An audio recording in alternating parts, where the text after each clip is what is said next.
नमस्कार। आप देख रहे हैं बीसीसी न्यूज। मैं हूं रमा धीमान। आइए बुलेटिन की शुरुआत करें, लेकिन उससे पहले हेडलाइंस के बाद खबरें विस्तार से।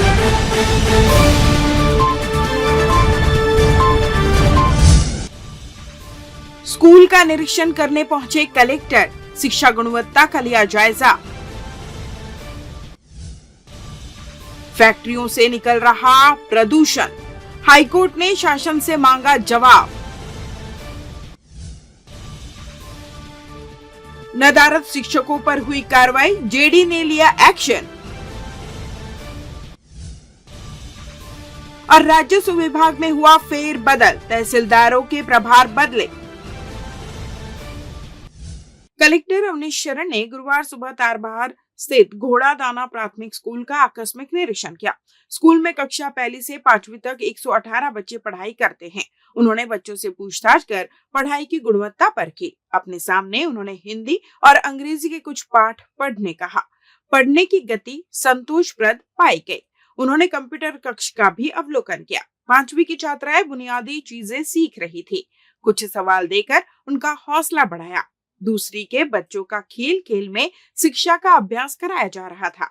मध्याह्न भोजन योजना के बारे में भी बच्चों से जानकारी ली।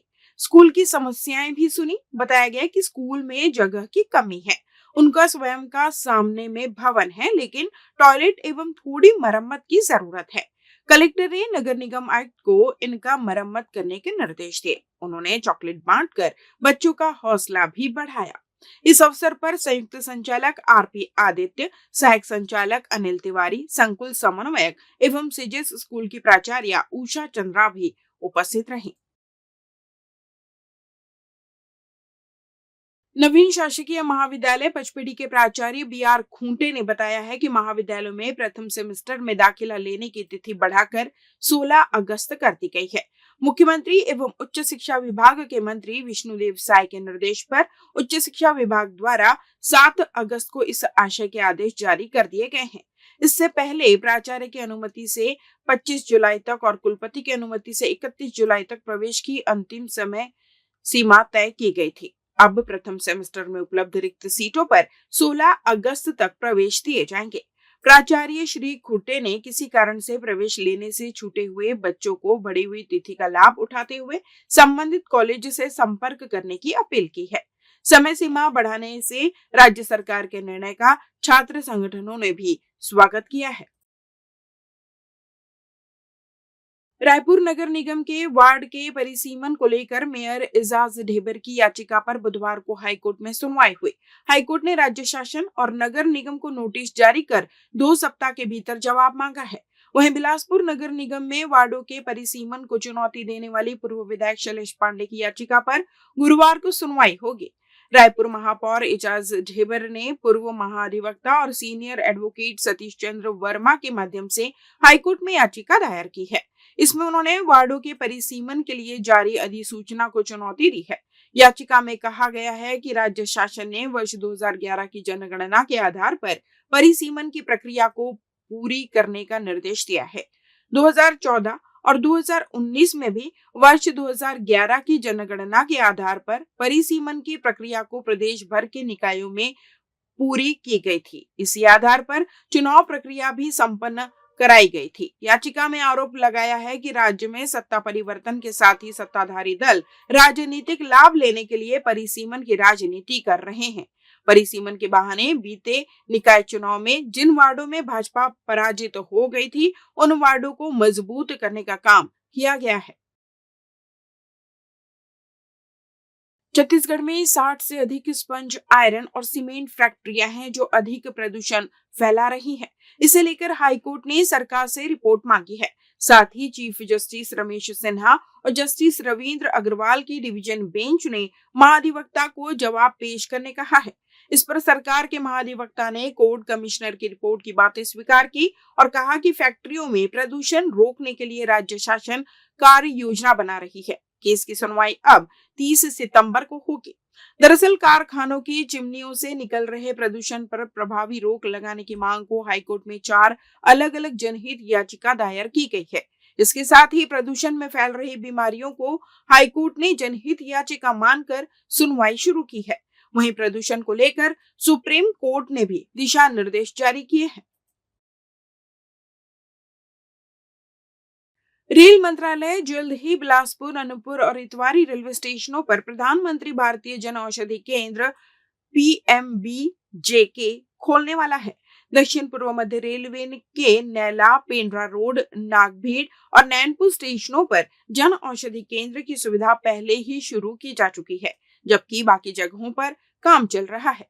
दरअसल जन औषधि केंद्र का उद्देश्य सभी यात्रियों को किफायती मूल्य पर गुणवत्तापूर्ण दवाएं और उपभोग्य वस्तुएं, जन औषधि उत्पाद उपलब्ध कराना है। रेलवे स्टेशनों पर आने वाले यात्रियों के स्वास्थ्य और कल्याण के मद्देनजर भारतीय रेलवे ने स्टेशनों के सर्कुलेटिंग क्षेत्रों और कॉन्कोर्स में प्रधानमंत्री भारतीय जन औषधि केंद्र स्थापित करने के लिए एक नीतिगत ढांचे की संकल्पना की है। लेते हैं छोटा सा ब्रेक।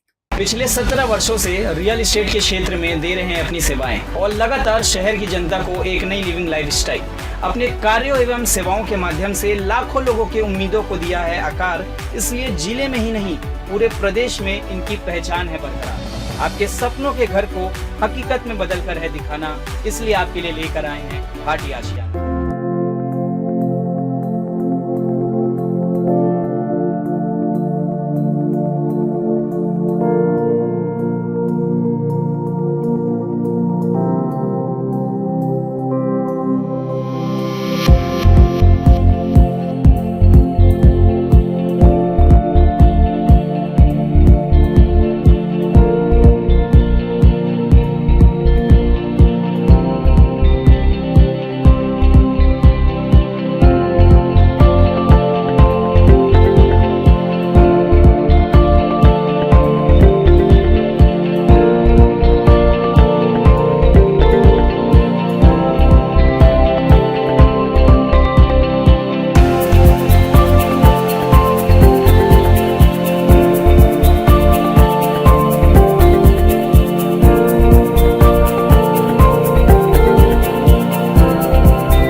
ब्रेक के बाद आपका स्वागत है। बढ़ते हैं अगली खबर की ओर।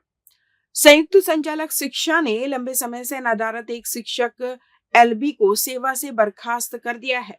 एक शिक्षक LB की स्वैच्छिक सेवानिवृत्ति मंजूर कर ली गई है तथा 2 शिक्षक LB के संबंध में DEO से प्राप्त रिपोर्ट अपूर्ण होने के कारण फिर से जांच कर तथ्यपूर्ण रिपोर्ट व मेडिकल बोर्ड से स्वस्थता प्रमाण पत्र 16 अगस्त तक मंगाए हैं। इसके बाद उन मामलों में निर्णय लिया जाएगा। संयुक्त संचालक शिक्षा कार्यालय से प्राप्त जानकारी के अनुसार शिक्षक LB रेणुका राय की सेवा समाप्त कर दी गई है। उनकी पदस्थापना शासकीय पूर्व माध्यमिक शाला मटियारी विकासखंड बिल्हा में थी। वे 6 जून 2016 से लगातार अनुपस्थित चल रही हैं। DEO कार्यालय और संयुक्त संचालक शिक्षा विभाग द्वारा अलग अलग नोटिस जारी कर अपनी अनुपस्थिति का कारण बताने के लिए निर्धारित तिथि पर बुलाया गया, लेकिन वे दोनों ही दफा उपस्थित नहीं हुए। इसलिए शासन के वित्त विभाग के निर्देशों के अनुरूप उन्हें सेवा से बर्खास्त कर दिया गया है। संयुक्त संचालक ने एक और शिक्षिका LB केकती कौशिक की स्वैच्छिक सेवानिवृत्ति आवेदन भी मंजूर कर लिया है। बिल्हा ब्लॉक के मेमन मिडिल स्कूल में वह पदस्थ थी। 30 सितंबर 2022 से उनकी स्वैच्छिक सेवानिवृत्ति स्वीकृत की गई है। संयुक्त संचालक शिक्षा ने शिक्षक LB दिव्य नारायण रात्रे के संबंध में DEO से स्पष्टीकरण मांगा है। DEO कार्यालय ने रात्रे को वर्ष 2016 से गैर हाजिर माना है, जबकि रात्रे का कहना है कि वे अगस्त 2019 से चिकित्सा अवकाश पर थे। BEO मस्तूरी से उन्होंने अवकाश लिया था। स्वस्थ होने पर वे दिसंबर 2021 में उपस्थित भी हुए। उनकी अनुपस्थिति के संबंध में विरोधाभास की स्थिति निर्मित होने पर इसे पुनः जांच के लिए DEO कार्यालय को भेजा गया है। इसी प्रकार सीपत मिडिल स्कूल में पदस्थ शिक्षक श्याम सुंदर तिवारी लगभग 2 साल से अनुपस्थित है। संयुक्त संचालक शिक्षा द्वारा उन्हें जवाब देने के लिए 15 जुलाई 2024 को बुलाया गया था। वे उपस्थित नहीं हुए। सीपत सीजेस स्कूल के प्राचार्य ने इस बारे में बताया कि तिवारी की मानसिक स्थिति ठीक नहीं है। उन्होंने DEO को पत्र लिखकर तिवारी की जिला मेडिकल बोर्ड से जांच कराकर रिपोर्ट देने को कहा है, ताकि मामले में निर्णय लिया जा सके। उक्त दोनों प्रकरणों में संयुक्त संचालक ने 16 अगस्त तक DEO से रिपोर्ट मांगी है। जिले में लगातार बारिश हो रही है, जिसके चलते वनांचल क्षेत्रों में नदी नाले उफान पर है। वहीं लोहरा विकासखंड के ग्राम बड़ौदा खुर्द में कर्रा नाला का जलस्तर बढ़ने से लोगों की मुश्किलें बढ़ गई है। साथ ही पानी रपटा के ऊपर 4 फीट बह रहा है। वहीं स्कूल के बच्चे व ग्रामीण जन जोखिम में डालकर रपटा पार कर रहे हैं। रपटा के ऊपर पानी बहने से 6 गांव का संपर्क टूट गया है। मुख्य सड़क व आसपास के 6 ग्रामों के लोग इसी रास्ते का उपयोग करते हैं। चोरी के मामले में फरार आरोपी को कोटा पुलिस ने गिरफ्तार कर लिया है। खास बात यह है कि यह आरोपी 11 साल से फरारी काट रहा था। उसलापुर का रहने वाला राज ध्रुव 2 सितंबर 2013 को चंद्रकांत गोड़ के यहाँ 2,25,000 नगद और मोबाइल फोन चोरी कर फरार हो गया था, जिसकी सूचना थाने में दर्ज कराई गई थी।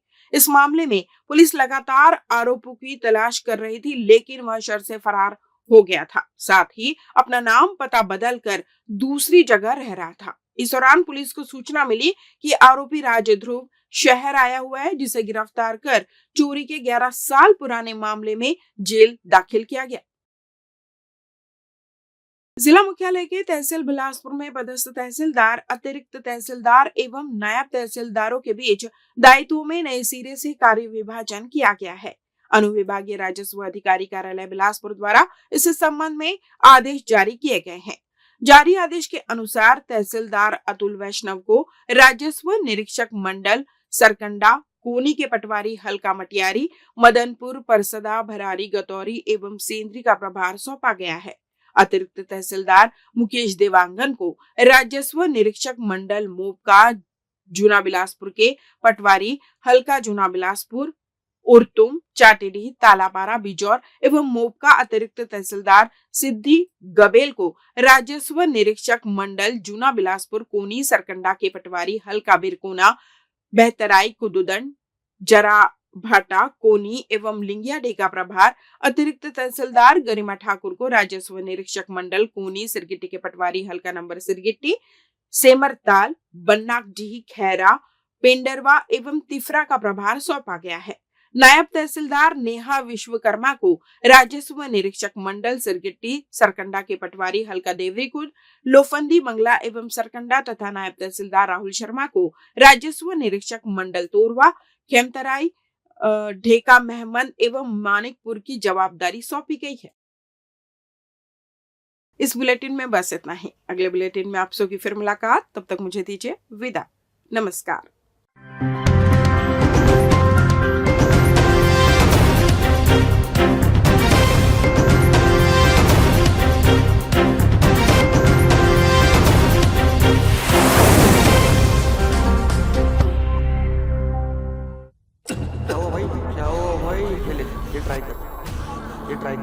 ट्राई कर। अरे मजा आएगा, कर ले।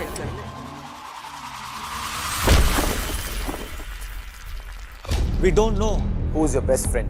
But we do know who's your worst friend. जो दोस्त आपको ड्रग्स ऑफर करता है, जो बोले कि ड्रग्स कूल है। एक पफ से कुछ नहीं होता। One puff won't do nothing. The one who convinces you. Taking drugs will make All your stress disappear. वो एक्चुअली दोस्त नहीं, वो दोस्त नहीं, दुश्मन है। आपका दुश्मन है। वो दोस्त नहीं, आपका दुश्मन है। वो दोस्त नहीं, आपका दुश्मन है। ऐसे दोस्त नहीं दुश्मन को मारो लात, को मारो लात लात को मारो लात। लात लात मारो लात। मारो लात को मारो लात। इस बार ड्रग्स की हार इस बार ड्रग्स की हार। ड्रग्स की हार ड्रग्स की हार ड्रग्स की हार इस बार ड्रग्स की हार। ड्रग्स की हार। इस बार ड्रग्स की हार। इस बार ड्रग्स की हार।